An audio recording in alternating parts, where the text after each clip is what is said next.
Alright, hi, I'm Dave and I'm an architecture student at UTSA. In this video, I'm going to be covering my final project of my freshman year. I finished the semester about a month and a half ago, the reason why my hair is now short again, and I'm just going to be kind of walking you through it and explaining my whole thought process and everything that was happening during this final project. There's a lot to explain, so let's get into it.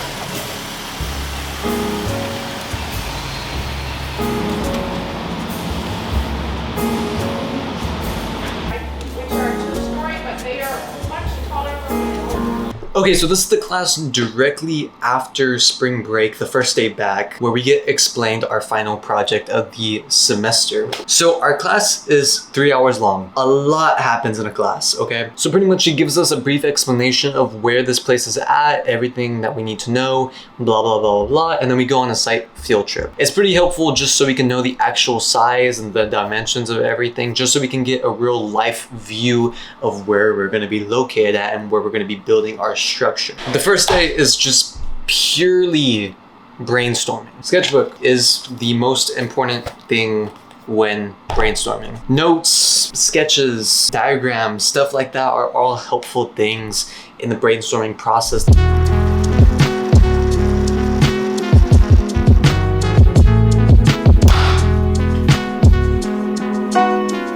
Okay, so now it's time to talk about what the project is actually about. So right here, I have the PDF document of what we were given the day that we were told about the project. Okay, so we're given 3 things that we need to work with this project: the site, the program, and the elements. So the site is a real place where I live in San Antonio downtown. I'll give some pictures here of what it looks like. It's an alleyway that's really narrow, but it's also very long. So the program is how the building is going to be used. What's the purpose of this building? And it's a place to walk through and a place to gather at. And the elements that need to be used in here is just wall, columns, and beams. That's it. You know, this is all that we're working with. For the most part, when we're given a project, it's pretty abstract where we get to do pretty much anything that we want. The professor gives a little bit more specifications into what the professor wants and how she wants things, but for the most part, it's up to our imagination.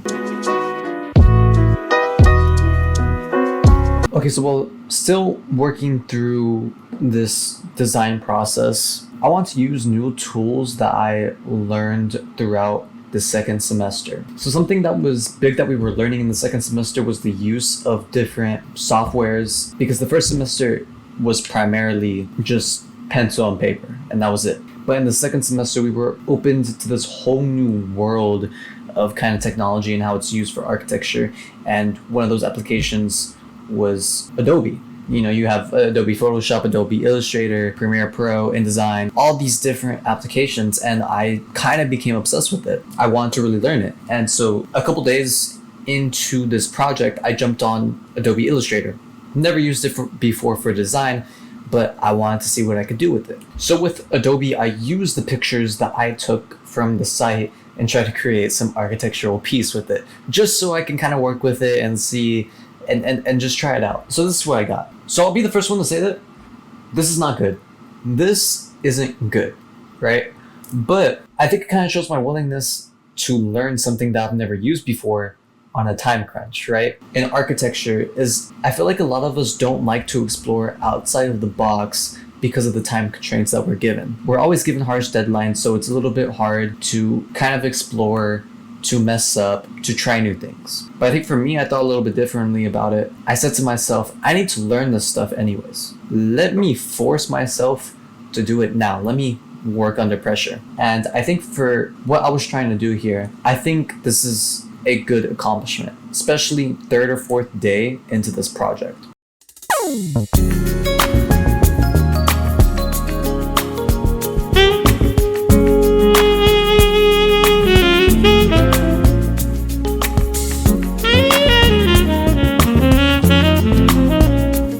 So we're about a week into the project. I have my idea, I have a full vision, I have pretty much everything ready to go, and there's 3 weeks left. Plenty of time, right? The thing is that when we were given this project, we were given the option to use a 3D software. This is huge. The reason for that is because the entirety of freshman year, it was pencil and paper. We call it drafting. I'll show a couple TikToks of here and here of stuff that I've done. You can give the TikTok account love if you would like. When we were given the option to do this 3D software, I think a lot of people were nervous to try it out. It's a 3D software called Rhino, which is a super complex 3D software. So when I was told that we had this option of this 3D software, I was really intrigued about it. I'm gonna be honest, every time that we do a project, I look at it as a competition. I didn't go to UTSA just to be average. I went there to be the best there, period. And so seeing what a 3D software can do and comparing that to hand drafting, I knew if I could do this 3D software, and if I can do it right, I know that it can be the best there. And so I thought about it for a day or two, but I thought back to the same thing that I thought with the Adobe Illustrator. I'm going to have to learn this software eventually. I might as well force myself to learn it now with immense pressure, because this is our final project, and learn it in the span of less of 3 weeks. And so after weighing the options down of, doing hand drafting, which would be much easier, it's something I know how to do, it's reliable, or this 3D software is something that I've never really done, I have no knowledge on it, if it comes out wrong, I'm screwed. But if I do it right, okay, we're looking at the possibility that this might be the best project in the studio, That's the mentality I was thinking. So weighing all of that, I decided to go with the 3D software, the harder option. So when going into it, I was very determined. I didn't care if I didn't sleep. I didn't care if I didn't eat. I was only focused on one thing and one thing only, and that was making this project the best that it could possibly be. Okay, so in the clip that you just saw was me working on it in the first couple of days. So there were 3 main designs of this project. The first one was basically just so I can get familiar with the tools. The second one was a more complete design, something to show the professors, seeing what we can fix here and here. And then the third design was obviously the final design. Now, for whatever reason, I can't find the file that had the first design, but I'm pretty sure I can scavenge for a picture somewhere. But really, I want to show you the second design and focus on that a lot to show you the differences between this one and the third one, because this is where I was really starting to learn the program. And so I know I haven't explained the specifics of my design of this project yet, and I'm doing that on purpose so I can save it for the end of the video. But here, we're definitely starting to see a structure being built together.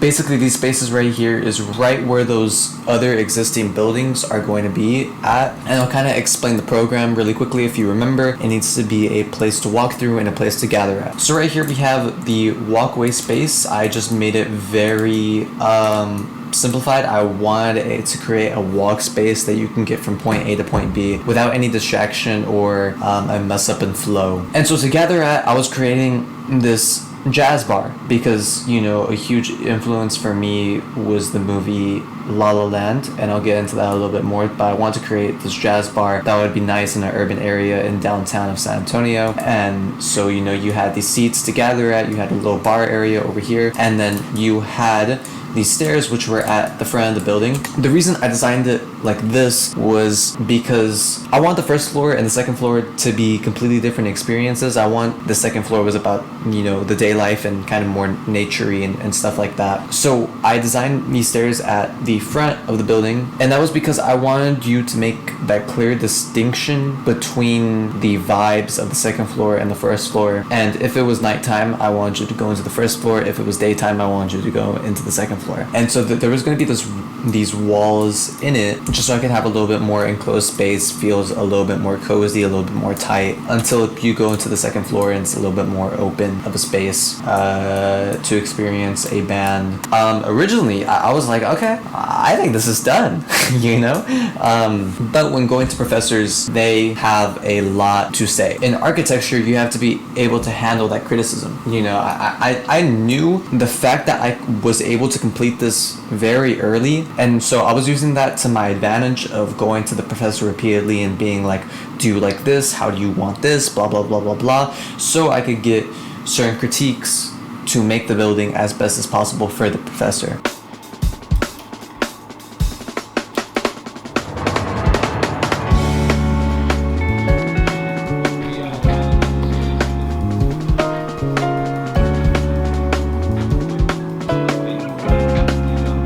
Okay, so we're about 5-6 days left on this project. I'm almost completely done with the 3D software side of the project. And you know, I have 5 to 6 days to spare and I'm looking really good. But there are two major things that still need to be done. So something that is huge in architecture, especially as a student, are models. These are such a crucial aspect of architecture school. It's actually insane. You never know how important it is for a professor to hold something or for somebody else to hold something of your project in a physical way, to look around the structure in every aspect. It's mind-blowing how important it actually is. And I decided to wait until I was fully done with 3D software to do the model, because I wanted it to be an exact copy of the stuff that I was producing in the rendering and the 3D software. The other big thing that had to be done was, now that I have my designs done, they're all finished, they're all rendered, I now have to make my poster on it. You know, I have to make it look visually nice. I have to make sure that everything's correct. I have to make sure that the scaling's correct. I have to make sure that I have a good concept statement, a good title. All those little things add up into this poster. And I also had to create it in Illustrator.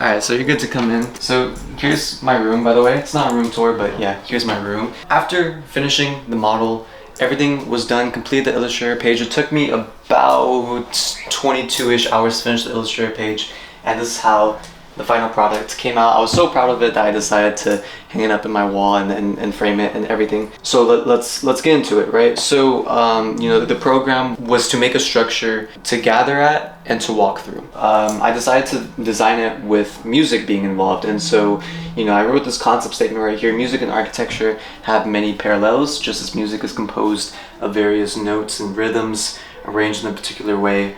Architecture is constructed by arranging various materials in a specific order. And so something that I said earlier before is that I used a lot of my inspiration from the movie La La Land. If you've seen that movie, beautiful movie, you know, it incorporates jazz in it and also just amazing visuals and color into it. And so I decided to use that as my inspiration, you know, which serves as a primary function of the City of Stars Lounge, because that's what this place is called, the City of Stars Lounge. And you know, the color schemes and different lighting scenes were pulled from the movie to create a sense of mood and atmosphere, to have a feeling of jazz bar. And so let's kind of talk about it. So when going to the first floor, we have this more intimate jazz setting where we have a piano and, you know, maybe a singer is going to be down there, but for the most part it's meant to be this intimate feeling, you know, mainly where the bar is at. So get to serve some drinks and then enjoy the intimacy of having this piano player play some jazz music. And then you go up these stairs right here, and you know, there's a lounge area. You can look out into the city and all that. You have some cool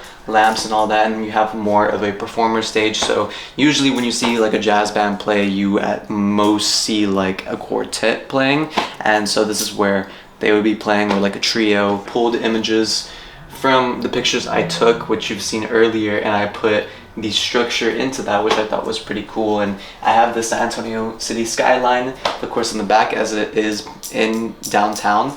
And you know, just something that I was really proud of making, and you know, something that I really enjoyed the process of, you know, doing it in the 3D software for the very first time, and it was pretty cool. It was a pretty cool experience. But once I finished the model, you know, this is how it came out, almost an exact replica of my structure.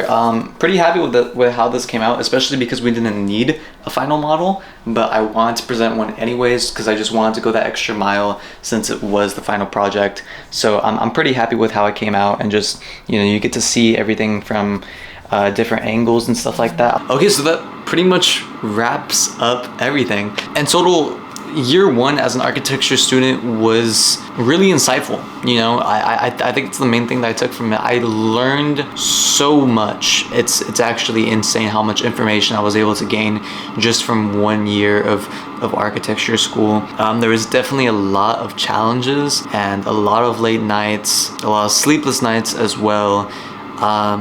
You know, I could go on for hours talking about freshman year because there's just so much that happened. But for the most part, in this video, I want to keep it condensed on one project, specifically the final project, just because I thought that was a good condensed area to show what freshman year is like in its entirety. You know, to show in one video what freshman year is like, it would be like a 40-minute video. So yeah, so you know, hopefully y'all guys did enjoy this video. If y'all did, make sure to leave a like and subscribe. It would really help out the channel. It's been Dave.